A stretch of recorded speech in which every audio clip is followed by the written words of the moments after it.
Yeah, my daughter was with me one night. We were sort of just lying back in bed, and she was only 3 years old at the time. She said, "Oh, Daddy, Mummy's sleeping with a man tonight." And I thought, "Oh, Christ." And of course I wasn't thinking straight, and I told her to get in the car, drove around to her house, buzzed on the side gate. She wouldn't let me in, so I jumped over the fence, had my daughter with me. You know, I shouldn't have been there, but you don't think straight in those sort of situations. And sort of banged on the door.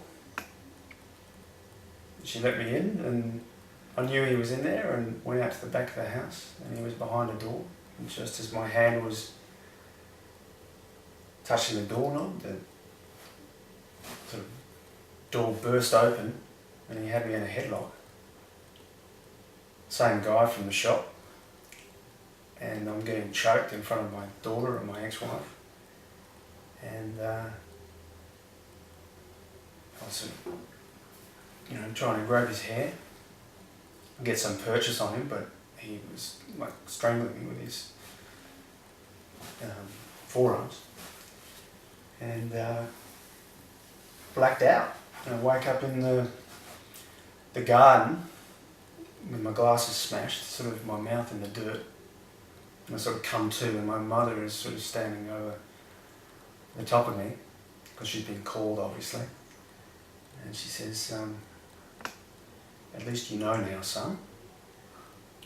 And an ambulance driver turned up and called me into the cab of the ambulance and said, "I'm not going to give you anything, mate, but I know what you're going through.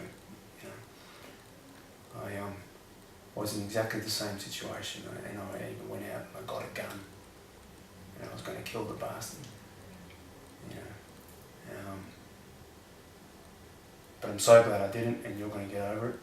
And you don't need any drugs from me tonight. You just need to go home and sleep." And I did. I went home with my mother. Police turn up. They're going to charge me with trespass. I was going to get an AVO taken out of me. Just the worst night of my life. But at least, the truth was out there from that moment. And I knew what I was dealing with. There was so much, I guess, dishonesty.